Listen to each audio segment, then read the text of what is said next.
चलो आज हम लोग अपना अगला टॉपिक स्टार्ट करते हैं। हम लोग क्या देख रहे थे? रॉलेट एक्ट से गांधी जी की 11 सूत्री जो मांगे थी वहाँ तक का हम लोगों को लेक्चर जो चल रहा है उसका आज पार्ट 4 है। ठीक है, पार्ट 1 में हम रॉलेट एक्ट जलियांवाला बाग देख लिए। पार्ट 2 में हम लोग खिलाफत आंदोलन देख लिए। पार्ट 3 में असहयोग आंदोलन देख लिए। पार्ट 4 जो हमारा है वो किस पर है? स्वराज पार्टी। ठीक है, असहयोग आंदोलन की समाप्ति के बाद कांग्रेस अब दो विचारधाराओं में बढ़ गई थी एक तरीके से। ठीक, या दो तरीके के गुटों में कहना चाहिए। दो तरीके के गुट क्या कि असहयोग आंदोलन के बाद जो है एक गुट यह चाहता था कि अब हम परिवर्तनवादी सिद्धांत पर चले। ठीक है, जिसमें मोतीलाल नेहरू और सी आर दास, चितरंजन दास, ऐसे लोग शामिल थे।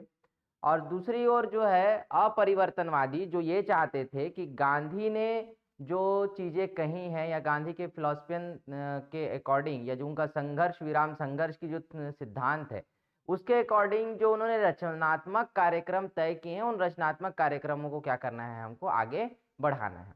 तो इसके लिए एक गुट काम कर रहे हैं जिसमें सी राजगोपालाचारी, राजेंद्र प्रसाद, है ना, वल्लभ भाई पटेल, ऐसे सारे लोग शामिल थे। है ना, सी चक्रवर्ती का नाम भी आता है इसमें।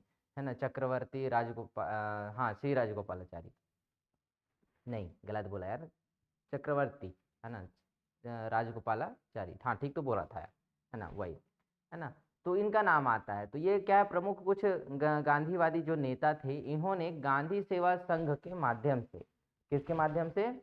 गांधी सेवक संघ के माध्यम से अब उनके रचनात्मक कार्यों को आगे बढ़ाने का काम प्रारंभ किया था। ठीक है, लेकिन यहाँ पर क्या हुआ कि जो परिवर्तनवादी जो गुट है जो ये चाहता था कि गांधी जो प्रक्रिया या जो उनकी पद्धति जो लाए थे कार्यप्रणाली उसमें अब क्या होना चाहिए? परिवर्तन होना चाहिए और अब हम विधान परिषदों में जाकर क्या करें? असहयोग करें।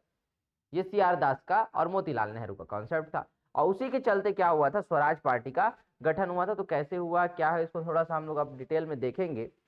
तो सबसे पहले स्वराज पार्टी का जो गठन है वो कब हुआ ये ध्यान में रखना। तो मार्च 1923 को इलाहाबाद में हुआ है। कहाँ हुआ? मार्च 1923 को इलाहाबाद में इसका गठन हुआ। इसमें प्रमुख कौन थे? चितरंजन दास जो स्वराज पार्टी के इस समय अध्यक्ष बने और मोतीलाल नेहरू क्या बने? इसके महासचिव बने। है ना, जनरल सेक्रेटरी इसके बने। सदस्य कौन कौन थे इसमें? श्रीनिवास अयंगर जो मद्रास प्रांत में स्वराज पार्टी का ये नेतृत्व कर रहे थे, एनसी केलकर, और उसके बाद विट्ठल भाई पटेल जो केंद्रीय विधानमंडल के अध्यक्ष बने सन 1923-24 में। ठीक है, कौन? विट्ठल भाई पटेल। ठीक है, ये ध्यान में रखना कि केंद्रीय विधानमंडल का पहला अध्यक्ष कौन था, ये प्रश्न पूछता है। क्या प्रश्न पूछता है? केंद्रीय विधानमंडल का पहला अध्यक्ष कौन था? तो ध्यान में रखना कौन थे? विट्ठल भाई पटेल। और मध्य प्रांत में पहला मध्य सीएम नहीं, वहां के विधानमंडल का अध्यक्ष कौन था मध्य प्रांत में? घनश्याम सिंह गुप्त। ये ध्यान में रखना है। मध्य प्रांत की जो पहली असेंबली जो वो हुई, फॉर्म हुई, जो जिसके निर्वाचित और पहले जो विधानमंडल के उसके अध्यक्ष जो बने वो कौन बने थे? घनश्याम सिंह गुप्त बने थे। और पहला प्रधानमंत्री कौन बना था? हाँ, खरे, पक्का श्योर हो ना? चलो ठीक है, बाद में देखेंगे उसको। उद्देश्य क्या थे इसका? इस पार्टी का मुख्य उद्देश्य था कि चुनाव के माध्यम से काउंसिलों में क्या करना है? प्रवेश करना है, परिषदों में प्रवेश करना है और वहां जाकर उन्हें असहयोग करना है या उन्हें काम ना करने देकर वर्ष 1919 के भारत शासन अधिनियम के उच्छेदन करना है। मतलब 1919 में हमको क्या मिला? जो प्रांतों में द्वैध शासन की प्रणाली मिली। क्या मिली? द्वैध शासन की प्रणाली मिली, उसका हमको क्या करना है? उसको रोकना है। कि एक तरीके से आपने हमें क्या दे दिया है? एक अधिकार का, एक कहना चाहिए कि सिर्फ लॉलीपॉप पकड़ाया है। ठीक है, और लेकिन हमको क्या चाहिए? हमारा पूर्ण स्वशासन चाहिए। तो उनका ये कहना है कि काउंसिल में हम प्रवेश लेंगे और वहां प्रवेश लेने के बाद हम वहां के कामकाजों में अंग्रेजों का क्या करेंगे? असहयोग करेंगे। क्या करेंगे? असहयोग करेंगे। ये किसका थॉट है? ये स्वराजियों का थॉट है। किसका थॉट है? स्वराजियों को। ठीक, कांग्रेस यहां पर एक ऐसे पायदान पर खड़ी है जिसमें हम ये देखते हैं कि हो सकता है कि कांग्रेस में भी क्या हो जाए? फिर से एक बार विभाजन हो जाए। ठीक है, ऐसी स्थिति में है कांग्रेस। लेकिन यहाँ पे क्या होता है उसको बहुत संभालने का प्रयास भी इस समय किया गया है, ध्यान से समझते रहना।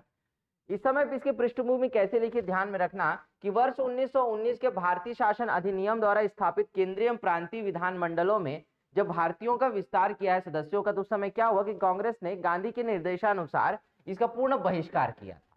और 1920 में जो चुनाव हुआ उस चुनाव में इन्होंने हिस्सा ही नहीं लिया, क्योंकि रचनात्मक कार्यों और उनके जो असहयोग या विध्वंसात्मक बहिष्कार का जो कार्यक्रम था असहयोग आंदोलन के दौरान, तो उसमें हम ये जानते हैं कि आपको जितने भी विधान परिषद है, सरकारी संस्थाएं हैं, इन सब का क्या करना है, बहिष्कार करना है, त्याग करना है। तो उसी के चरण में यहाँ पर 1920 में होने वाले जो आम चुनाव थे उस चुनाव में कांग्रेस के किसी भी सदस्य ने हिस्सा नहीं लिया। जबकि शुरुआत में जब 1920 का जो विशेष अधिवेशन हुआ था लाला लाजपत राय के नेतृत्व में, तो उसी या उसकी अध्यक्षता में, तो उसमें यहीं पर चुनाव में हिस्सा ना लेने की बात को लेकर सीआर दास ने विरोध भी किया था। मालूम है, हमने पढ़ा था उसको कि असहयोग आंदोलन को शुरुआत में विशेष अधिवेशन में विरोध का सामना करना पड़ा, अस्वीकृति प्रदान हो रही थी उस आंदोलन को। कारण सिर्फ इतना था कि विधान मंडलों में और विधान परिषदों में क्या नहीं होना है, शामिल नहीं होना है, उसका बहिष्कार करना है। अब इसका दूसरा बिंदु क्या कि असहयोग आंदोलन की समाप्ति और गांधी जी की गिरफ्तारी के बाद देश में एक अजीब तरीके का माहौल क्रिएट हुआ, यह कहना चाहिए कि राजनीतिक शून्य का माहौल बन गया। राजनीतिक शून्य का कि अब अगली एक्टिविटी क्या होगी, है ना। अब गांधी तो है नहीं बताने के लिए यहाँ पे, वो कहाँ चले गए, जेल चले गए। ठीक है, 10 मार्च 1922 को, है ना, कहाँ उनको डाल दिया गया, जेल में डाल दिया गया, ब्रूमफील्ड की अदालत में पेश करके 6 वर्ष का कारावास दे दिया गया, है ना। लेकिन 2 साल के बाद फरवरी 1924 में उनको रिहा कर दिया गया उनके खराब स्वास्थ्य के कारण। ठीक है, ध्यान में रखना। मैंने बंगाल विभाजन पढ़ा रहा था तो उस दौरान मैंने एक स्टेटमेंट आप लोगों को बताया था कि एक सेकंड थोड़ा सा,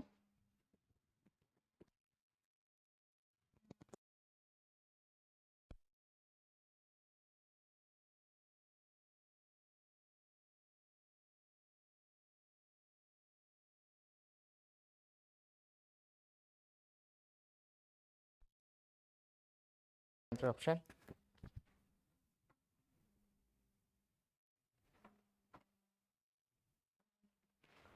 हाँ, तो मैंने उस समय आप लोगों को बताया था कि बांग्लादेश को लेकर या पश्चिम बंगाल और पूर्वी बंगाल को लेकर उस समय एक लेफ्टिनेंट गवर्नर थे बेमफायल्ड फुल्लर, बेमफायल्ड फुल्लर।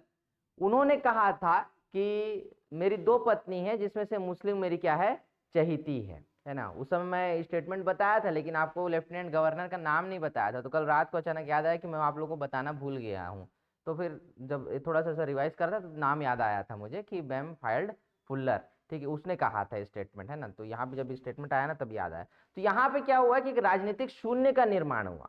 राजनीतिक शून्य का निर्माण मतलब क्या था कि एक दृष्टिकोण ये देख रहा है कि हमारे पास कोई भी अभी क्या नहीं है, सक्रिय आंदोलन नहीं है ना, कोई जिसमें जनता इन्वॉल्व हो। हम यहाँ पर किसकी बात कर रहे थे या क्या पहल कर रहे थे, रचनात्मक कार्यों की पहल कर रहे थे। किसकी पहल कर रहे हैं, रचनात्मक कार्यों की पहल। ठीक है, क्या करना है उसमें, हमको अछूतोद्धार का काम करना है, यानी कि छुआछूत के भेदभाव को मिटाना है। दूसरा मद्य निषेध, है ना, यानी कि शराब को छोड़ने के लोगों को प्रेरित करना है। हमको राष्ट्रीय शिक्षा की व्यवस्था बनानी है। कुटीर उद्योगों के संचालन को व्यवस्थित और सुदृढ़ बनाना है। ठीक, इसके अलावा जितने भी ऐसे कार्य हैं जो समाज की कुरीतियों में शामिल है उनको क्या करना है, हटाना है। और इस सारे कामों के लिए कौन लगा हुआ है, गांधी सेवा संघ लगा हुआ है। कौन लगा हुआ है, गांधी सेवा संघ। ठीक है, ये लगा हुआ है। अब यहाँ पर हम लोग ये देखते हैं कि गांधी सेवा संघ के माध्यम से सरोजनी नायडू हो गए, राजेंद्र प्रसाद हो गए, राजगोपालाचारी हो गए, ठीक है, और उसके बाद फिर आपका राजेंद्र प्रसाद, सरदार वल्लभ भाई पटेल, ऐसे गांधीवादी नेता जो हैं इस काम में लगे हुए हैं। लेकिन इसके उलट ठीक ऐसे लोग जो क्या चाहते हैं, परिवर्तन चाहते हैं, अब आने वाले चुनाव में हिस्सा लेना चाहते हैं। ठीक है, वो अब कांग्रेस में परिवर्तन लाना चाह रहे हैं कि विचारधारा में क्या हो, परिवर्तन हो, कि गांधी जी ने जिस बहिष्कार को क्या किया था, शामिल किया था अपने आंदोलन में, तो अब वो आंदोलन तो समाप्त हो चुका है, तो अब हम क्या करेंगे, विधानमंडलों में प्रवेश करें, है ना। लेकिन गांधीवादी नेता इस बात से स्वीकार नहीं करते। क्या हुआ उस मामले में, सबसे पहले क्या हुआ, कांग्रेस के भीतर दो प्रकार के ऐसे गुट तय हो गए जो मैं बता रहा हूं आपको। एक क्या है, परिवर्तनवादी, जो ये चाह रहा है कि विधान परिषद में क्या लेना चाहिए, हिस्सा लेना चाहिए, आम चुनाव में हिस्सा लो और सीधा कहां पहुंचो, विधान परिषद पहुंचो, वहां जाके क्या करेंगे, असहयोग होंगे। मतलब हम क्या नहीं करने देंगे, सदन चलाने नहीं देंगे, सीधा सीधा। जैसे आज की डेट में भी आप संसद देखोगे तो संसद में अगर किसी प्रकार का बिल लाया जाता है तो हालांकि तो सरकार के पास में इतनी मेजोरिटी होती है कि कोई दल शामिल ना भी हो, इवनली उसके सहयोगी दल भी शामिल नहीं होंगे तो भी वो क्या करा सकती है, बिल पास करा सकती है, इतनी मेजोरिटी है उसके पास में। विपक्ष के छुटपुट जो लोग हैं वो कितना भी हंगामा कर ले, सदन चलाने ना दे, लेकिन आज के डेट में बिल पास हो जाता है। लेकिन यहाँ पर इस तरीके का जब मामला आता है जहां पे हम सदन चलाने नहीं देंगे तो वहां पे इतना हंगामा, या फिर विपक्ष के तौर पर वो अपनी भूमिका जिस तरीके से निभाते हैं तो उसमें यह होता है कि सदन की कार्रवाई आगे बढ़ ही नहीं पाती है ना। कई बार हम लोग देश के पटल पर भी देखते हैं कि लोकसभा में किस तरीके का माहौल क्रिएट होता है कि विपक्षी दलों का हंगामा इतना तेज होता है। पिछले पिछले समय के तो ऐसे हंगामे चले थे कि कई बार तो सदन में तो ऐसे नोटों के बंडल तक फेंके गए हैं, है ना, नोट फेंके गए हैं, है ना, कि वोट विश्वास प्रस्ताव लाने के लिए खरीदे गए हैं विधायक, दुनिया भर के तरीके के चलते हैं एजेंडे, राजनीतिक पटल है ना। तो यहाँ पर वो क्या नहीं करने देना है, उनको काम नहीं करने देना, सदन चलाने नहीं देना है ना, उनके कार्यों में क्या करना है, हमको असहयोग करना है, सीधा कॉन्सेप्ट था इनका। और कौन है इसमें नेता, सरदार CR दास यानी चित्तरंजन दास, मोतीलाल नेहरू जी और विट्ठल भाई पटेल, है ना। विट्ठल भाई पटेल अलग है, याद रखना, है ना, वल्लभ भाई पटेल और विट्ठल भाई पटेल दोनों अलग हैं। ठीक, एक गुट बना क्या, अपरिवर्तनवादी, जो चेंज नहीं चाहता है। गांधी ने जो आंदोलन खड़ा किया है उसमें किसी भी प्रकार का चेंज नहीं चाहते, इसीलिए यहाँ पर ये क्या कहते हैं कि विधान परिषद में हम हिस्सा नहीं लेंगे, और 1920 में होने वाले इलेक्शन में भी पार्ट हम नहीं लिए थे, तो अब आने वाला जो इलेक्शन है उसमें भी पार्ट नहीं लेंगे। ठीक, इसमें कौन कौन, राजेंद्र प्रसाद, वल्लभ भाई पटेल, सी राजगोपालाचारी, है ना, और सरोजिनी नायडू का भी नाम आता है, ठीक है, जो गांधीवादी जो नेता थी। ठीक, कांग्रेस का गया अधिवेशन हुआ सन 1922 में, ठीक है। सन 1922 में कांग्रेस का अधिवेशन गया में आयोजित किया जाता है और इसके अध्यक्ष कौन चुने जाते हैं, चित्तरंजन दास, ठीक है, CR दास, ये इसके अध्यक्ष चुने जाते हैं। अब ये अपने अध्यक्षीय भाषण में इनका परिवर्तनवादी सिद्धांत पर आधारित जो भाषण था या जो उद्बोधन और संबोधन था वो इन्होंने रखा अपना प्रस्ताव, ठीक है। क्या इन्होंने प्रस्ताव रखा, एक परिवर्तनवादी के प्रस्ताव को अस्वीकार किया गया, यहां पे हम कह रहे हैं, तो इन्होंने प्रस्ताव रखा क्या कि हम विधान परिषद में क्या लेंगे, हिस्सा लेंगे, ठीक है, काउंसिल में जाएंगे और वहां क्या करेंगे, असहयोग करेंगे। अब इसके लिए वोटिंग हुई, इनके प्रस्ताव पर क्या हुई, वोटिंग हुई। तो इनके पक्ष में 300 वोट और इनके विपक्ष में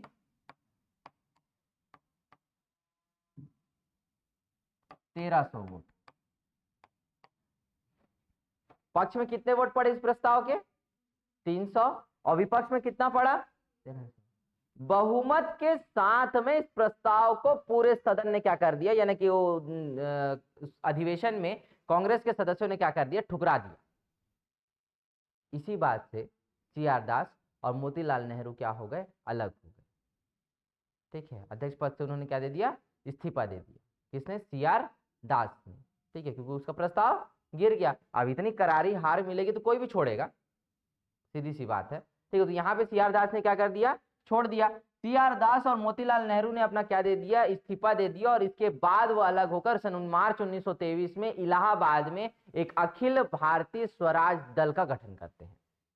किसका गठन करते हैं, अखिल भारतीय स्वराज दल का गठन करते हैं, जिसको हम स्वराज पार्टी के नाम से जानते हैं। लेकिन स्वराज पार्टी को कभी भी उन्होंने कांग्रेस के बाहर नहीं बताया या कांग्रेस के विपक्ष में नहीं बताया, इस बात को ध्यान में रखना, कांग्रेस के बाहर नहीं बताया, ठीक है, क्लियर है यहां तक, है ना। तो कभी भी इसका प्रयास उन्होंने नहीं किया कि हम कांग्रेस से बाहर या कांग्रेस के विचारधारा से अलग हैं, ऐसा प्रयास कभी भी नहीं किया गया, क्लियर है यहाँ पे, है ना, ये थॉट जो है। तो यहाँ पर या मेन एजेंडा कहाँ पे आया, गया अधिवेशन। तो गया अधिवेशन में अध्यक्षता किसने की, सीआर दास ने की, और सीआर दास की अध्यक्षता में जो प्रस्ताव लाए गए उस प्रस्ताव को उन्होंने क्या कर दिया, अस्वीकार कर दिया कांग्रेस ने, और उसके बाद उन्होंने क्या दे दिया, इस्तीफा दे दिया। और उसके बाद हम क्या देखते हैं, स्वराज पार्टी का गठन होता है मार्च 1923 में, जिसके फाउंडर कौन, अध्यक्ष कौन हुए, आपके सीआर दास हुए, और महासचिव कौन बना, मोतीलाल नेहरू। अब यहाँ पे क्या प्रयास हुआ उसको समझना। कांग्रेस का एक दिल्ली का विशेष अधिवेशन हुआ था, इसकी अध्यक्षता की थी किसने, मौलाना आजाद ने, अबुल कलाम आजाद। कांग्रेस और स्वराज पार्टी जब अब आमने सामने क्या कर रही है, काम कर रही है, तो कांग्रेस में एक और विभाजन ना हो इसका प्रयास अब कांग्रेसी नेताओं ने प्रारंभ किया।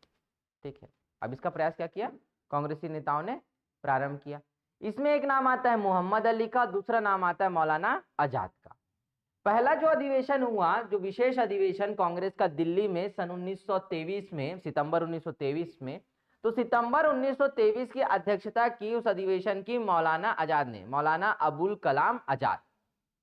ठीक है, ये राष्ट्रवादी मुसलमान कहलाते हैं, मौलाना अबुल कलाम आजाद। ठीक है, क्योंकि ये बिल्कुल विश्वास करते थे कि हिंदुओं को भी और मुस्लिमों को ना बराबर कहने थे कि एक तबके में नापा जाए। एक तबके के कहने मतलब कि राष्ट्रवाद पहले है, राष्ट्र पहले है, ऐसे मुसलमानों में से एक थे मौलाना आजाद।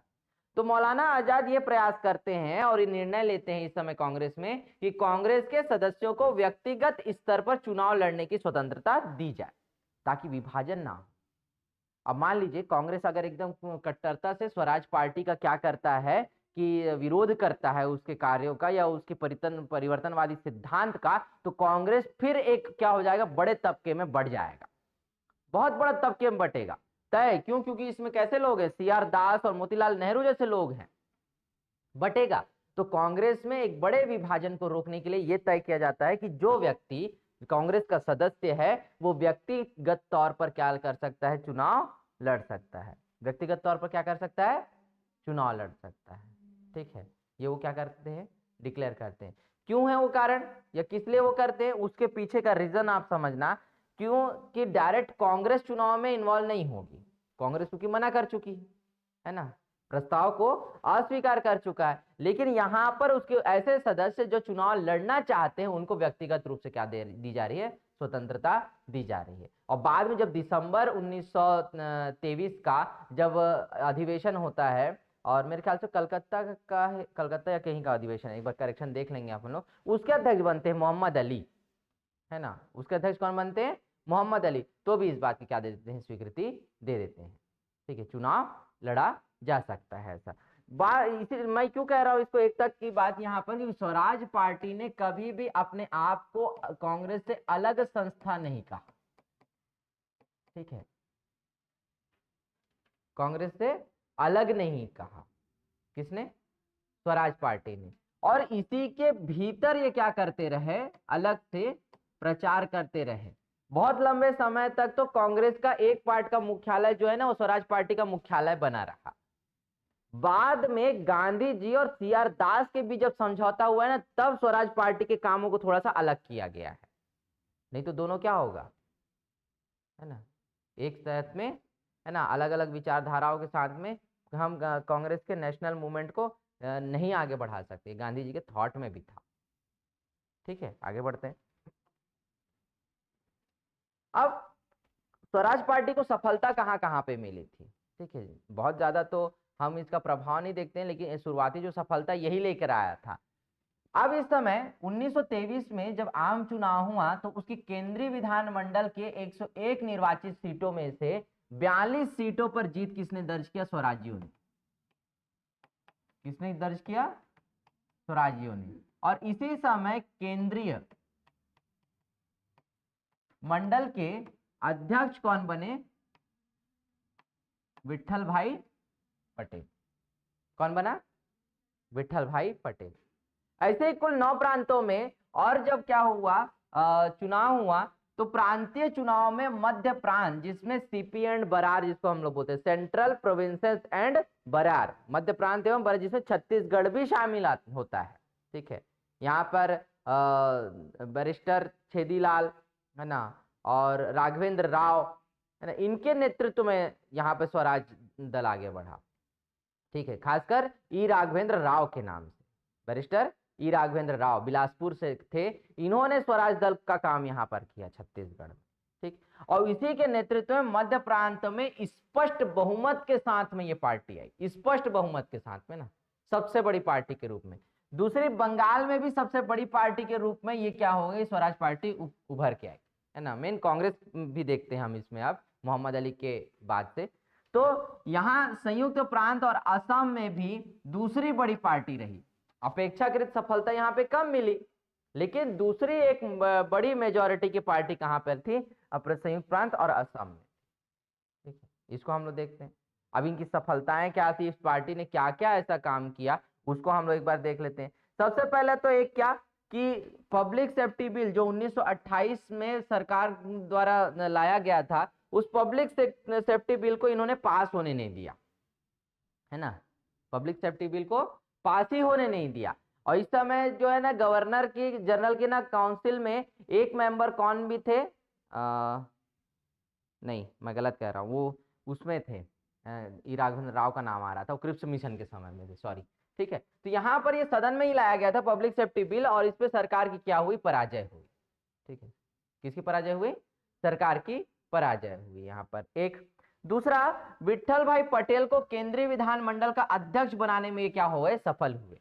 तो 1923 में भारत के केंद्रीय विधानमंडल के पहले अध्यक्ष कौन बने, विट्ठल भाई पटेल बने। ठीक, अवरोध नीति द्वारा विधानमंडलों का असली चरित्र उजागर किया इन्होंने ना। उनका जो कॉन्सेप्ट था कि हम किस तरीके से हम अपने शासन को चलाना है, हमको किस तरीके से डोमिनेट करके रखना है भारतीयों को, तो अवरोध की नीति जब चालू हुई ना, तब उनका खींच दिखा बाहर अंग्रेजों का, तब पता चला उनको कि वास्तविकता में इनका चरित्र क्या था द्वैध शासन देने का। जैसे मैंने वो स्टेटमेंट पहले ही बताया कि मैं क्या हूं, विकास मंत्री हूं लेकिन मेरे पास वन नहीं है, मैं सिंचाई मंत्री हूं लेकिन मेरे पास कृषि नहीं है इस तरीके का। गोलमेज सम्मेलन का सुझाव भी इसी समय आया और एक मुड्डीमैन कमेटी बैठी, है ना। 1924 में एक मुड्डीमैन कमेटी या मुड्डीमैन आयोग का गठन किया गया। इसका काम था सन 1919 का जो एक्ट आया था, उस 1919 के एक्ट में आपके द्वैध शासन की जांच करता, प्रांतों में जो द्वैध शासन दिया गया, उस द्वैध शासन की दिशा में हम कितने आगे बढ़े हैं, तो इस पर क्या किया उसने ना, इस मुड्डीमैन आयोग का गठन हुआ जो इसकी जांच करता। ठीक है, प्रांतों में द्वैध शासन की जांच के लिए मुड्डीमैन आयोग का गठन किया गया। वो किसके कारण संभव हो सका, इन स्वराज्यों के कारण हो सका, या स्वराज दल के एक्शन या स्वराज दल के प्रतिक्रिया के फलस्वरूप इसका गठन किया गया। ठीक है, क्योंकि उन्होंने इसका भारी विरोध किया वहां पर, है ना। इसके बाद नगर पालिका और नगरीय निकायों के जो चुनाव हुए, उसमें भी स्वराज्यों का वर्चस्व रहा। तो कोलकाता में सीआर दास क्या बने, मेयर बने। ठीक है, सीआर दास क्या चुने गए, मेयर चुने गए। जो मेयर इलेक्शन हुआ तो उसमें कोलकाता से सीआर दास, प्रश्न पूछता है ये ध्यान में रखना। तो नगर पालिका और नगरीय निकाय जो चुनाव हुआ, उसमें सीआर दास को कोलकाता से मेयर इलेक्ट हुए। वो सुभाष चंद्र बोस यहाँ पे मुख्य कार्यकारी अधिशासी चुने गए थे। ठीक है, मुख्य कार्यकारी अधिशासी ऑफिसर के तौर पर यहाँ पर। ठीक, दूसरा, अहमदाबाद में विट्ठल भाई पटेल, अहमदाबाद में कौन जीता, विट्ठल भाई पटेल। पटना में कौन जीता, राजेंद्र प्रसाद। और इलाहाबाद में कौन, जवाहरलाल नेहरू। तो ध्यान में रखना, कल कोलकाता में कौन, सीआर दास, अहमदाबाद में कौन, विट्ठल भाई पटेल, पटना में कौन, राजेंद्र प्रसाद, और इलाहाबाद में कौन, जवाहरलाल नेहरू। ठीक है, चलो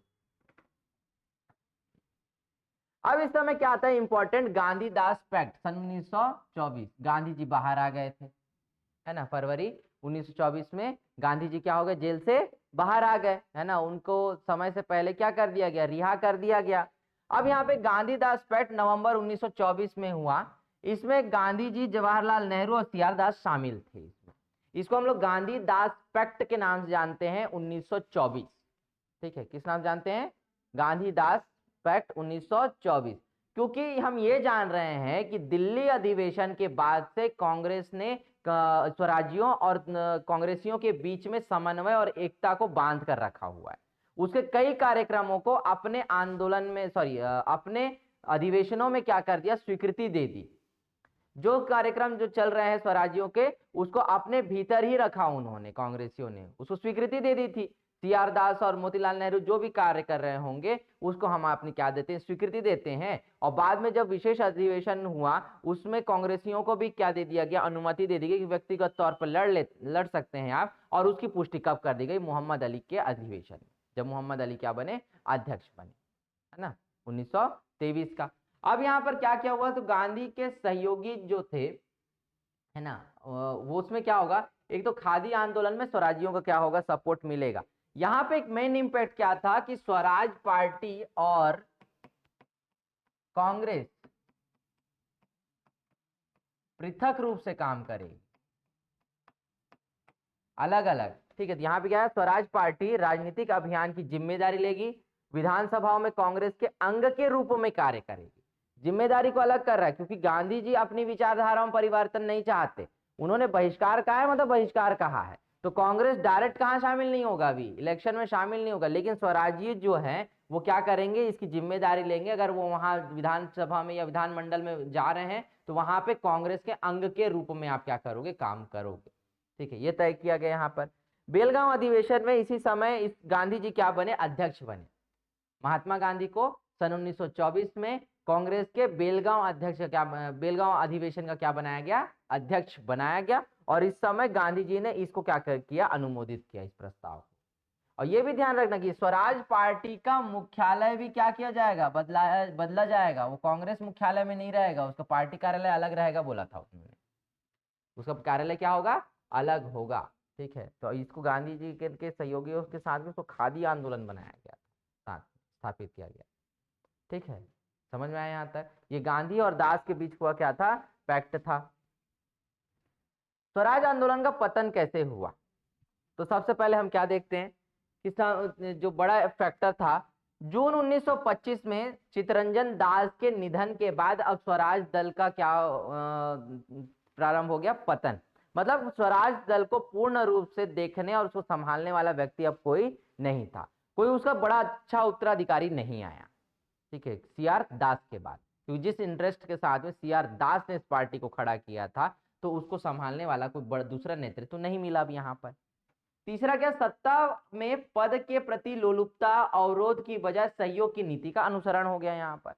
अब जिस उद्देश्य से आप कहाँ गए हो, परिषद में गए हो, अब वहां पर अब पद मिल रहा है आपको, तो पद का लालच आ गया आपको। तो पद के लालच के कारण आप अपना मूल सिद्धांत, मूल उद्देश्य भूल गए कि आपको वहां जाने के बाद क्या करना था, अवरोध करना था, लेकिन आप तो उनके कार्यों में अब सहयोग करना चालू कर दिए। तो इसके कारण एक बड़ा रिजल्ट देखते हैं हम कि स्वराज पार्टी का के प्रति विश्वास कम हो गया। सविनय अवज्ञा आंदोलन 1930 के कारण विधानमंडल का बहिष्कार हो गया पूर्णतः।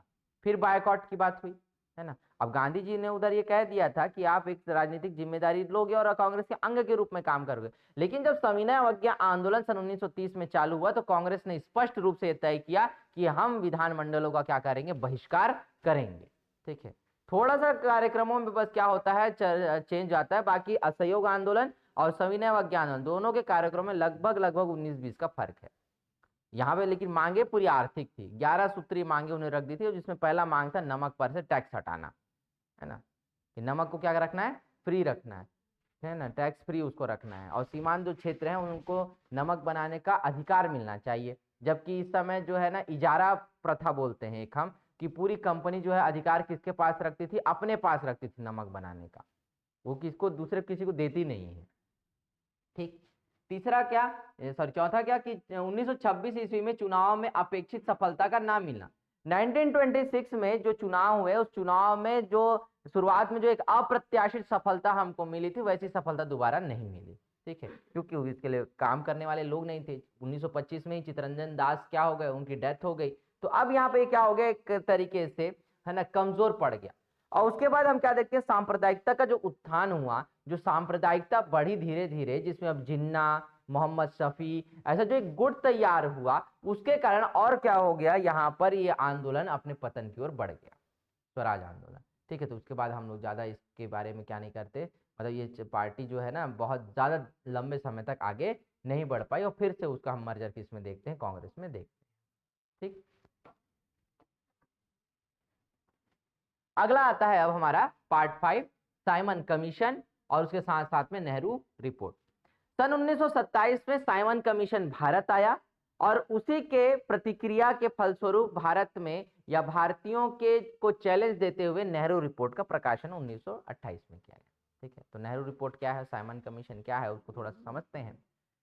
प्रांतीय स्वशासन को देखते हुए जो द्वैध शासन की प्रणाली जो अंग्रेजों ने 1919 के एक्ट में दी, उसकी जांच करने के लिए और मुड्डीमैन कमेटी की सिफारिशों के आधार पर एक साइमन कमीशन भारत में भेजा गया।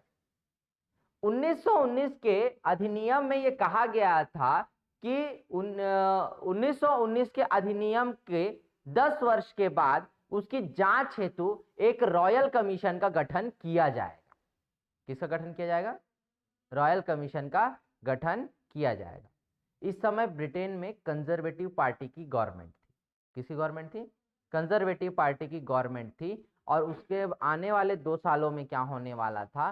चुनाव होना था। 1929 और 30 के बीच में क्या होना था? इलेक्शन होना था। और कंजर्वेटिव पार्टी को इस बात का डर था कि अगर 1919 के अधिनियम की जांच हेतु या उसके प्रतिक्रियात्मक संवैधानिक विकास की दृष्टि में वो कितना आगे बढ़ा, ये जांच हेतु अगर किसी रॉयल कमीशन का गठन अगर हम हारे और लेबर पार्टी की गवर्नमेंट आई तो हमारे लिए क्या हो जाएगा? मुश्किल हो जाएगा। ठीक है, हमारे लिए क्या हो जाएगा? मुश्किल हो जाएगा। इसीलिए 2 वर्ष पहले ही होना था 29 में, 1929 में इस कमीशन का गठन होना था, लेकिन 1927 में ही साइमन कमीशन का क्या कर दिया गया? गठन कर दिया गया। सर जॉन साइमन की अध्यक्षता में 7 सदस्यीय कमेटी का गठन किया गया, जिसमें एक भी भारतीय नहीं था, और जबकि इस समय गवर्नर जनरल की काउंसिल में लॉर्ड सिन्हा जो थे वो मेंबर भी थे। हाँ, सिन्हा। ठीक है, तो इसी का विरोध भारत में प्रारंभ हुआ और इसी समय भारत सचिव जो थे लॉर्ड बर्किनहेड, उन्होंने भारतीयों को चुनौती दिया कि अगर आप एक ऐसा संविधान का प्रारूप तैयार करके दे जो सारे भारतीयों को मान्य हो या जो सभी भारतीयों को स्वीकार्य हो, तो उस प्रारूप को अंग्रेज क्या कर लेंगे? स्वीकार कर लेंगे। ठीक है, उसने चैलेंज दे दिया और उसी चैलेंज को एक्सेप्ट कांग्रेस ने किया और पंडित मोतीलाल नेहरू की अध्यक्षता में एक कमीशन का गठन किया, जिसने रिपोर्ट जो प्रकाशित की उसे क्या कहा जाता है? नेहरू रिपोर्ट कहा जाता है। क्या कहा जाता है? नेहरू रिपोर्ट। और नेहरू रिपोर्ट आया था सन 1928 में। किसकी प्रतिक्रिया स्वरूप? साइमन कमीशन की प्रतिक्रिया स्वरूप। ठीक है, लेकिन जो चैलेंज जो दिया था बर्किनहेड में वो तो सत्य साबित हो गया। अब कैसे उसको देखते हैं हम लोग। पृष्ठभूमि क्या आती है साइमन कमीशन के लिए? हम जानते हैं कि मैंने अभी थोड़ी देर पहले आपको चर्चा किया कि सन 1919 का एक्ट, या जिसको हम लोग मॉन्टेग्यू चेम्सफोर्ड अधिनियम या सुधार के नाम से भी जानते हैं। ठीक है, मॉन्टेग्यू जो था वो भारत सचिव था और चेम्सफोर्ड कौन था? इस समय वायसराय था सन 1919 में। तो सचिव क्योंकि बड़ा है तो इसलिए उसका नाम पहले रखते हैं। तो मॉन्टेग्यू चेम्सफोर्ड रिफॉर्म सन 1919 के एक्ट में ये लिखा हुआ था कि 10 वर्ष के बाद इसके संवैधानिक विकास की दृष्टि में ये कितना आगे बढ़ा है, इसकी जांच के लिए एक रॉयल कमीशन का गठन किया जाएगा और उसी के फलस्वरूप क्या हो किया गया? एक साइमन कमीशन का गठन किया गया। जैसे बताया कि 10 वर्षों के बाद इसकी समीक्षा करने के लिए एक आयोग का गठन का प्रावधान था। परंतु ब्रिटेन में चुनाव के कारण 8 वर्षों के बाद यानी तत्काल 2 वर्ष पूर्व ही सन 1927 में इसका गठन कर दिया गया और इसे क्या नाम दिया था? Simon commission. क्यों? क्योंकि इसकी अध्यक्षता करने वाला व्यक्ति कौन था? Sir John Simon. ठीक है, जब इस कमीशन को फॉर्म किया गया, इसका फॉर्मेशन हुआ 1927 में, तो किसने किया था? इस समय के तत्कालीन ब्रिटिश प्रधानमंत्री स्टैनली बाल्डिन, ये कंजर्वेटिव पार्टी के क्या थे? प्रधानमंत्री थे। कौन था प्रधानमंत्री इस समय? Stanley Baldwin. ठीक है, कौन सी पार्टी का था? कंजर्वेटिव पार्टी का था। ठीक है, और इनको डर था कि अगर लेबर पार्टी अगर आ गई तो भारत समर्थित क्या करेगा? आयोग का गठन करेगा, है ना। और ये ऐसा चाहते नहीं थे, इसीलिए उन्होंने सर जॉन साइमन के अध्यक्षता में 7 सदस्य क्या किए? कमेटी गठित की और इसकी सिफारिश किसने की थी? इरविन ने। ठीक है, और इरविन ने क्या कहा कि सातों के सातों क्या होने चाहिए? ब्रिटिश होने चाहिए। कौन होनी चाहिए? ब्रिटिश। इसमें कोई भी भारतीय नहीं था, इसीलिए इसे क्या कहा गया? श्वेत कमीशन भी कहा गया, है ना। क्या कहा गया? श्वेत कमीशन। इसमें कोई भी काला आदमी नहीं था, ठीक है, कोई भी भारतीय नहीं था, इसीलिए इसे श्वेत कमीशन कहा गया। ठीक। इसमें सबसे प्रमुख जो सदस्य था वो कौन था? क्लीमेंट एटली। कौन था? क्लेमेंट एटली। ये वही क्लेमेंट एटली है जो आगे चलकर भारत को पराधीनता से मुक्त करना और उस भारत में स्वाधीनता अधिनियम के चरण में आगे बढ़ने के लिए क्या करता है? प्रेरित करता है। यही लेबर पार्टी का था। ये कौन सी पार्टी का था? लेबर पार्टी का, है ना। क्लेमेंट एटली ब्रिटेन का प्रधानमंत्री था। ठीक है, चलो बाद में गाना का 1947 46 47। ठीक है। अब यहाँ पर दिसंबर 1927 में क्या हुआ? कांग्रेस का मद्रास अधिवेशन हुआ। कहाँ का अधिवेशन हुआ? कांग्रेस का मद्रास अधिवेशन हुआ। इसके अध्यक्ष कौन बने? Doctor M.A. अंसारी, है ना। कौन बना? M.A. अंसारी। निर्णय यह हुआ कि हम साइमन कमीशन का क्या करेंगे? ऑल इंडिया रिवोल्ट करेंगे, अखिल भारतीय स्तर पर इसका क्या करेंगे? विरोध करेंगे। ठीक है। कारण क्या था? समय से 2 वर्ष पूर्व उसको गठित किया जा रहा है, समिति में कोई भारतीय नहीं है, सभी सदस्य ब्रिटिश हैं, भारतीय संविधान निर्माता भारतीय नहीं थे, और गांधी जी ने कहा था कि अगर भारत के भाग्य का निर्माण करेगा तो भारत की जनता करेगी, है ना, या भारत का भाग्य विधाता अगर कोई होगा तो भारत की जनता होगी, ऐसा कहा था। और कोई भी भारतीय ना होने के कारण इस समय इसका सबसे ज्यादा विरोध किया गया, जबकि मैंने बता रहा हूं गवर्नर जनरल के वायसराय की काउंसिल में लॉर्ड सिन्हा इस समय थे उपस्थित। एक भारतीय था तो उन्हें रखा जा सकता था उसमें। ठीक है।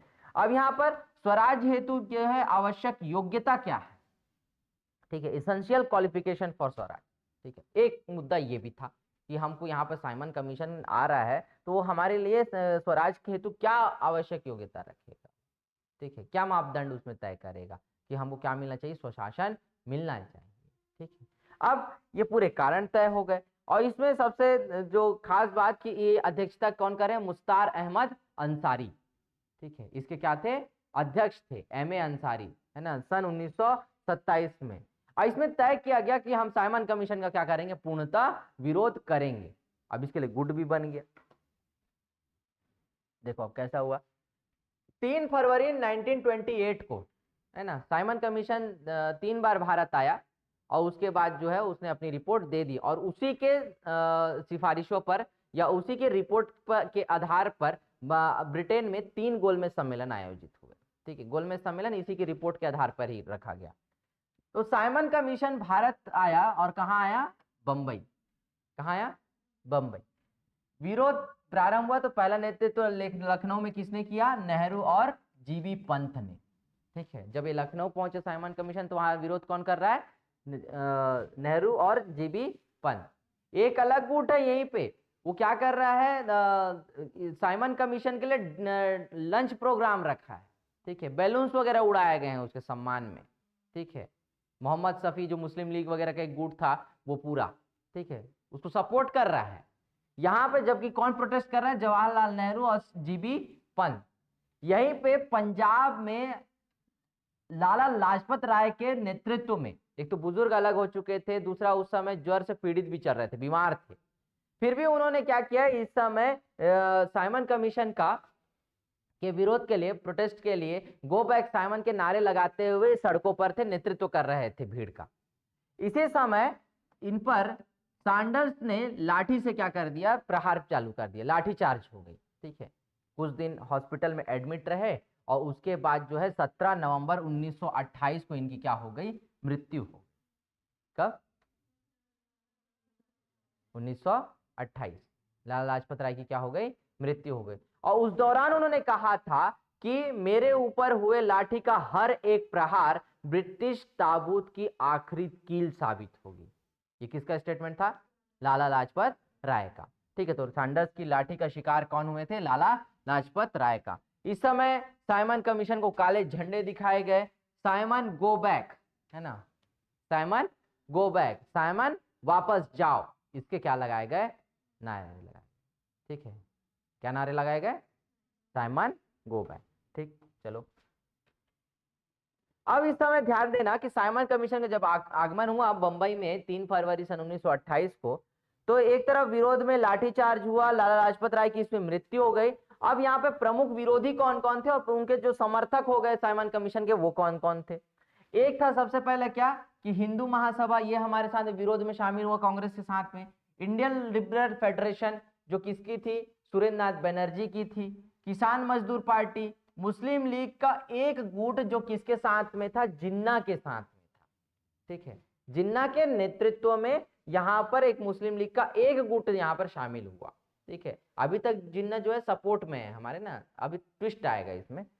भारतीय औद्योगिक वाणिज्यिक कांग्रेस लाला लाजपत राय की बनाई हुई एक संस्था थी, इसको हम लोग इंटुक बोलते हैं।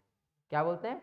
इंटुक या इंटक बोलते हैं, है ना। जो आप देखोगे कि जितने भी बड़े बड़ी जो कारखाने, मिल या कॉरपोरेशन से जो चल रहे हैं, वहां पे इंटक एक बहुत होता है। मजदूर यूनियन जो बोलते हैं हम लोग एक तरीके से, ये है।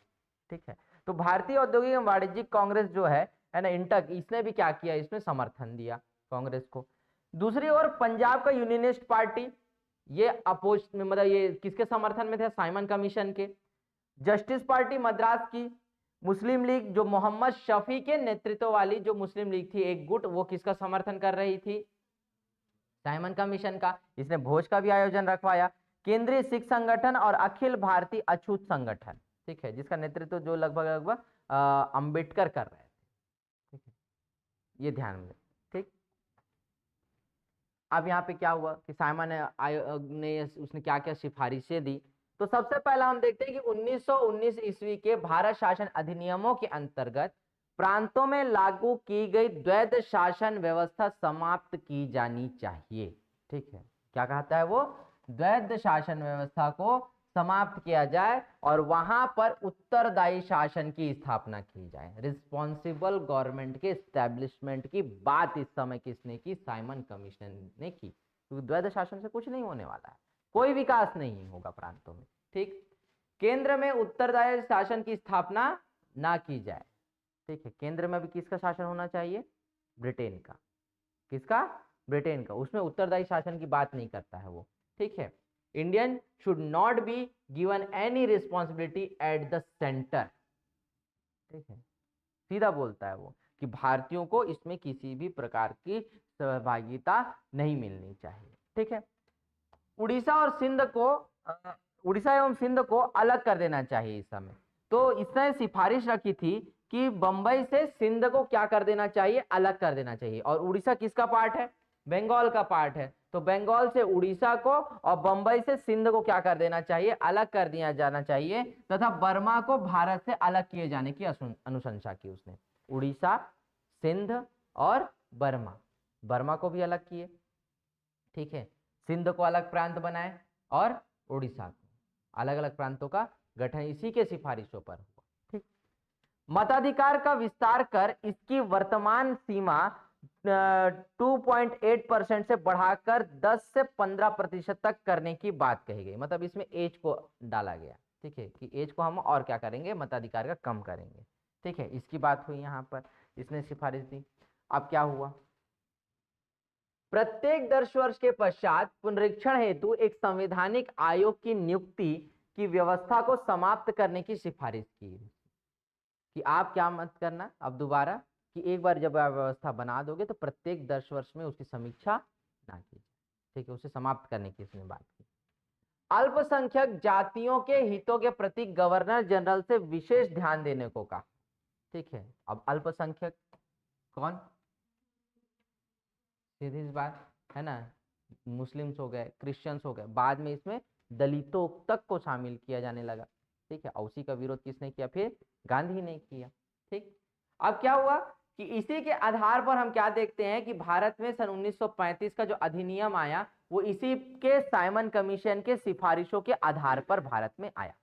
ठीक है, और उसी के बाद फिर हम यहाँ पर अवशिष्ट शक्तियां और स्थानांतरित शक्तियों के साथ हमें एक नया मॉड्यूल देखते हैं, प्रांतों में उत्तरदायी शासन की स्थापना। और उसी के साथ में या 1935 के भारत शासन अधिनियम के आधार पर फिर 1937 में क्या हुआ? आम चुनाव हुआ। क्या हुआ? आम चुनाव। ठीक, साइमन कमीशन की सिफारिशों को सर शिव स्वामी अय्यर ने रद्दी की टोकरी कहा था। ठीक है, अब प्रश्न बनता है क्या कि साइमन कमीशन की सिफारिशों को रद्दी की टोकरी किसने कहा था? तो किसने कहा है? सर शिव स्वामी अय्यर ने कहा था। किसने कहा था? अय्यर ने। ठीक, अब आता है नेहरू रिपोर्ट।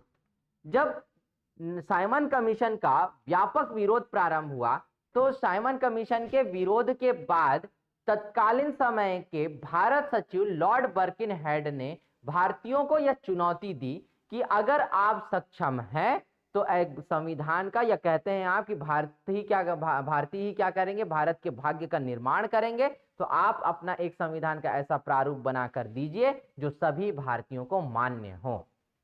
क्या कहते हैं? जो सभी भारतीयों को मान्य हो, ऐसा आप संविधान का प्रारूप तैयार करके दीजिए, उसको फिर ब्रिटिश सरकार क्या करेगी? एक्सेप्ट करेगी, है ना। लेकिन शर्त रख दी कि सभी को मान्य होना चाहिए।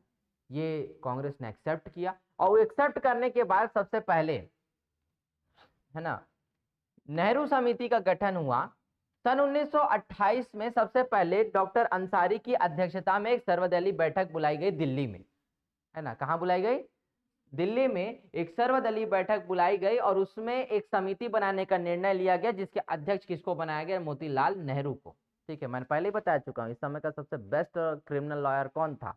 मोतीलाल नेहरू, और दक्षता भी थी इसमें, इसलिए मोतीलाल नेहरू की अध्यक्षता में एक नेहरू समिति गठित की गई, जिसमें कौन कौन सदस्य थे? सुभाष चंद्र बोस, अली इमाम कुरैशी, है ना, एम एस अड़े और एम आर जयकर। ठीक है, हिंदू सभा से थे, बाद में अपना नाम वापस ले लिया था इन्होंने। मंगल सिंह सिख था, तेज बहादुर सप्रू, है ना, M N Joshi Labour Party से था, और जीपी प्रधान, ये नॉन ब्राह्मण था।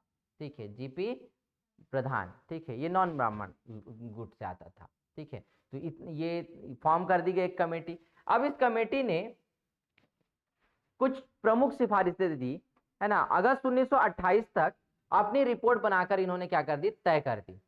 अब जैसे ये रिपोर्ट आई, जैसे इसको पटल पर रखा गया, उसके बाद क्या किया गया? मतलब उसके जैसे ये आया, सबसे पहले जवाहरलाल नेहरू और मोहम्मद अली जिन्ना दोनों अलग हो गए नेहरू रिपोर्ट से, टोटल खुद को अलग कर लिया, है ना। ध्यान देना कि इस रिपोर्ट का प्रारूप जो है मोतीलाल नेहरू और तेज बहादुर सप्रू ने तैयार किया था। किसने? तेज बहादुर सप्रू और मोतीलाल नेहरू ने। अब यहां पर क्या लिया उन्होंने? सबसे पहले कि एक उत्तरदायी सरकार, ठीक है, एक रिस्पॉन्सिबल गवर्नमेंट होगी, लेकिन भारत के लिए वो क्या कहते हैं कि वो डोमिनियन स्टेट का दर्जा दिया जाएगा, या अधिराज्य का दर्जा होगा। किसका दर्जा होगा? अधिराज्य का दर्जा होगा। डोमिनियन स्टेट की बात करते हैं, है ना, रिपोर्ट में पहला बिंदु। जैसे ही अधिराज्य की बात हुई, सुभाष चंद्र बोस और पंडित जवाहरलाल नेहरू दोनों खुद को अलग कर लेते हैं इससे, दोनों अलग हो गए। ठीक, इसके बाद द्विसदनात्मक व्यवस्थापिका, एक बात हुई, रजामंद है सब इसमें। इसके बाद अगला होता है अवशिष्ट शक्तियां केंद्र में निहित हो। जितनी भी अवशिष्ट शक्तियां हैं वो किस में निहित हो? केंद्र में निहित हो। यही बाद में आधार बन गया है, छोटा सा देखना। ठीक, संयुक्त निर्वाचन मंडल की व्यवस्था हो, यहां पर मुस्लिम लीग और मोहम्मद अली जिन्ना अलग हो गए। उनके सांप्रदायिक निर्वाचन की मांग को यहां पर क्या कर दिया गया? ठुकरा दिया। ठीक है, क्या होगा? संयुक्त निर्वाचन मंडल होगा, सबको साथ में निर्वाचन होगा, सभी का, अलग अलग नहीं होगा यहाँ। ठीक है, सांप्रदायिक निर्वाचन की व्यवस्था को यहाँ पर इग्नोर कर दिया। मूल अधिकार का प्रस्ताव दिया गया। भाषाई आधार पर प्रांतों का गठन, जो सबसे पहले होम रूल के समय भी किसने रखा था? लोकमान्य तिलक ने रखा। ठीक, इसके बाद वयस्क मताधिकार की बात हुई, 18 साल उसके बात की गई। सांप्रदायिक प्रतिनिधित्व का विरोध किया गया, सांप्रदायिक तौर पर किसी को भी प्रतिनिधित्व नहीं मिलेगा, ये एक एक्शन बड़ा हो गया। ठीक, डोमिनियन स्टेट प्राप्त होने पर सिंध को बंबई से अलग प्रांत बनाना चाहिए। ठीक है, डोमिनियन स्टेट का जब दर्जा प्राप्त होगा तो सिंध को बंबई से अलग करके एक अलग प्रांत बनाना चाहिए, ऐसा। ठीक है, जो नॉर्थ वेस्ट फ्रंटियर का जो एरिया पूरा देखते हैं हम लोग, सिंध क्षेत्र का, तो सिंध को बंबई से अलग करने की बात हो गई। ठीक है, बंबई में कितना बड़ा था सोचो, है ना, ये। समझ में आया यहाँ तक? ये सिफारिशें की गई। तो जैसे ये रिपोर्ट सामने आया, पटल पर हंगामा मच गया और लॉर्ड बर्किनहेड ने जो चुनौती दी थी कि सभी भारतीयों को मान्य हो, वो क्या हो गया? हा? उसकी चेतावनी तो सही साबित हो गई ना। चैलेंज क्या किया उसने? इसीलिए कहा था कि हम भारतीयों को क्यों नहीं रख रहे हैं, क्योंकि भारतीयों के सबके अलग अलग मत हैं और भारतीय क्या नहीं होंगे, इसमें सारी व्यवस्थाओं को फिट नहीं बैठा सकते। ठीक है, आप उस एक मांगों पर क्या नहीं हो सकते, एक मुद्दे एक विषय पर क्या नहीं हो सकते, आपस में आप में सामंजस्य नहीं हो सकता, ये उसका मानना था। एक मत हो ही नहीं सकते आप लोग, ऐसा कहता है ना। मुस्लिम अलग बात करेगा, हिंदू अलग बात करेगा, दलित अलग बात करेगा। ठीक है, तो इसलिए किसी को भी भारतीय को शामिल ना करना ही उचित है, ऐसा बोला था। ठीक है, और सही साबित हो गया उसका। ठीक, अब नेहरू रिपोर्ट और कांग्रेस के बीच में क्या क्या यहाँ पे बातचीत हुई। दिसंबर 1928 में मोतीलाल नेहरू की अध्यक्षता में कांग्रेस का कलकत्ता अधिवेशन आयोजित हुआ। इस दौरान ब्रिटिश सरकार को अल्टीमेटम दिया गया, और खासकर गांधी जी ने, उन्होंने कहा कि 31 दिसंबर 1919 का, एक साल के भीतर 31 दिसंबर 1929 तक नेहरू रिपोर्ट को स्वीकार नहीं किया गया तो कांग्रेस सिर्फ पूर्ण स्वराज को अपना क्या करेगी, लक्ष्य घोषित करेगी, बल्कि इस प्राप्ति हेतु सविनय अवज्ञा आंदोलन भी चलाएगी। ये तय हो गया। ठीक है, एक साल का समय दिया गया किसको? नेहरू रिपोर्ट को एक्सेप्ट करने के लिए। ठीक है, किसको एक्सेप्ट करने के लिए? नेहरू रिपोर्ट को। ठीक, डोमिनियन स्टेट की बजाय पूर्ण स्वराज, ठीक है, इस समय किसकी मांग थी? सुभाष चंद्र बोस और जवाहरलाल नेहरू की। ठीक है, और उसी के लिए क्या हो गए थे ये लोग, अलग हो गए थे कि पूर्ण स्वराज की यहाँ पे बात नहीं की गई है। ठीक है, 1928 में इंडिपेंडेंस फॉर इंडिया लीग की स्थापना किसने की? सुभाष चंद्र बोस और जवाहरलाल नेहरू ने, सिर्फ और सिर्फ किसकी मांग के लिए? पूर्ण स्वराज की मांग के लिए। किसकी मांग के लिए? पूर्ण स्वराज की मांग के लिए। क्लियर है यहाँ तक? समझ में आया? आगे बढ़ते हैं।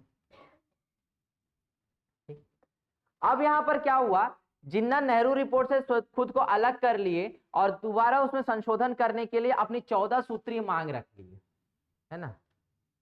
क्या रख लिए? 14 सूत्रीय मांग। ठीक है, उन्होंने मार्च 1929 में एक रिपोर्ट दी जिसमें 14 शर्तें थी। ठीक है, कितनी शर्तें थी? 14 शर्तें थी। इसी को हम क्या कहते हैं? जिन्ना के 14 सूत्रीय फार्मूला।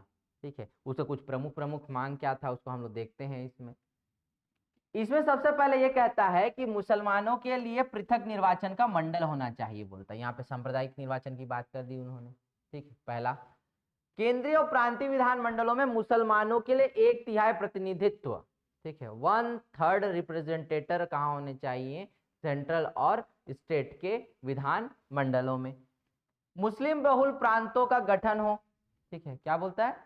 मुस्लिम बहुल प्रांतों का गठन हो। जैसे एक पूर्वी बंगाल था, वैसे एक नॉर्थ वेस्ट फ्रंटियर की अलग मांग कर रहा है। जहां जहां मुस्लिम बहुल हैं वहां पर मुस्लिम प्रांत का गठन किया जाए, एक मांग थी इसकी। उत्तर पश्चिमी सीमा प्रांत व बलूचिस्तान में संवैधानिक सुधार की बात रखी। कहां कहां? उत्तर पश्चिमी सीमा प्रांत, नॉर्थ वेस्ट फ्रंटियर और बलूचिस्तान में संवैधानिक सुधार की बात की।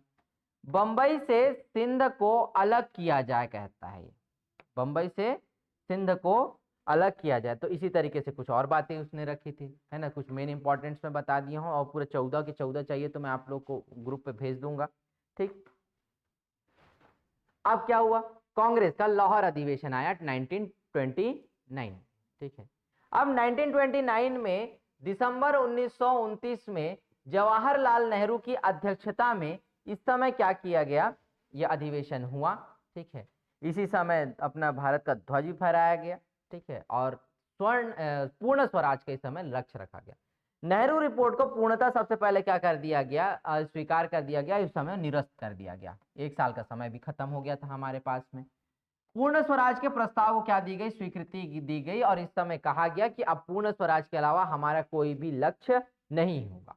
ठीक है, पूर्ण स्वराज के अलावा अब हमारा कोई भी लक्ष्य नहीं होगा, सीधा सीधा आप कह दिया गया। ठीक, सविनय अवज्ञा आंदोलन के प्रस्ताव की स्वीकृति दे दी गई, और इसे कहा गया कि सविनय अवज्ञा आंदोलन की बागडोर किसके हाथों में सौंपी जाएगी? गांधी जी। तो 2 फरवरी 1920 नहीं हाँ 2 फरवरी 1930 को गांधी जी के हाथों में क्या दे दी गई? सविनय अवज्ञा आंदोलन की बागडोर दे दी गई। ठीक है, उन्हीं के साबरमती आश्रम में ये कार्यकारिणी की बैठक हुई थी। 26 जनवरी 1930 को संपूर्ण देश में स्वराज दिवस मनाने का लक्ष्य रखा गया। क्या मनाया जाएगा? स्वराज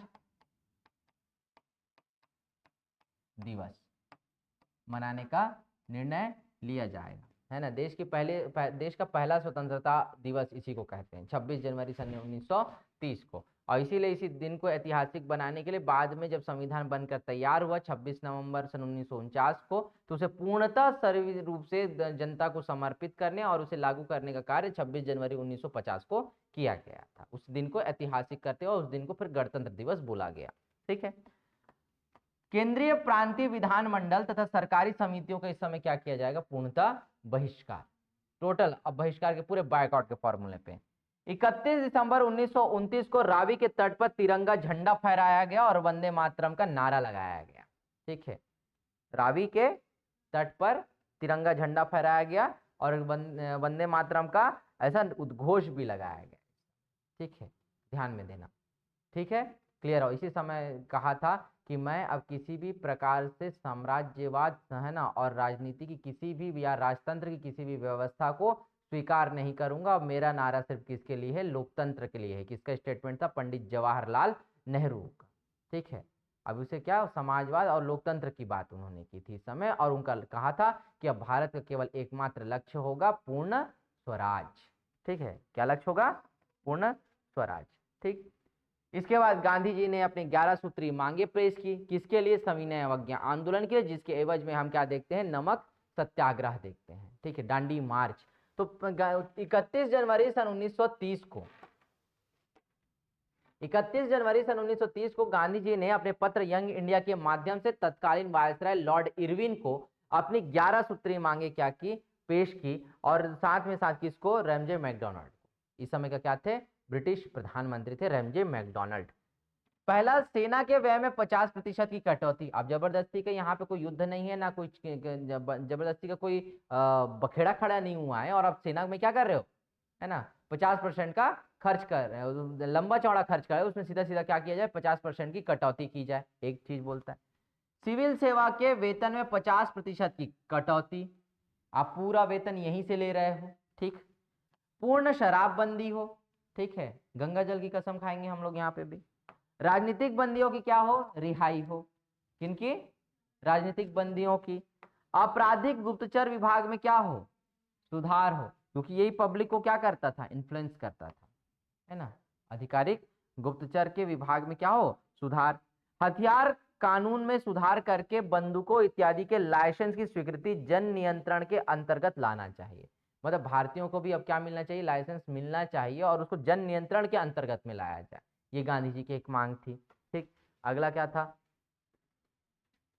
स्टर्लिंग के विनिमय अनुपात को घटाकर 1 शिलिंग 4 पेंस करना है। जो करेंसी की क्या होती थी? एक्सचेंज होता था, विनिमय होता था, उसका जो दर लगता था, जो उसका एक्सचेंज रेट होता था, वो उसको कम करने की बात। कितने करने की बात की? 1 शिलिंग 4 पेंस करने। ठीक है, कम करने की बात की उसको। कपड़ा उद्योगों को संरक्षण प्रदान करने की बात हुई इस समय। तटीय नौवहन को भारतीयों के लिए आरक्षित करना। भू राजस्व में 50% की कटौती।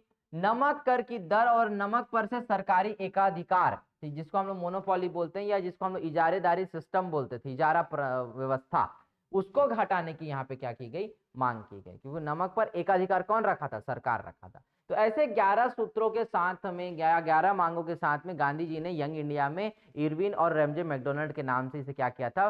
प्रकाशित किया था और 1 हफ्ते का समय दिया था। ठीक है, अगर 1 हफ्ते के भीतर ये मेरी मांगे स्वीकार नहीं की गई तो मेरा अगला जो स्टेप होगा वो सविनय अवज्ञा का होगा, ऐसा कहा था उन्होंने। किसका होगा?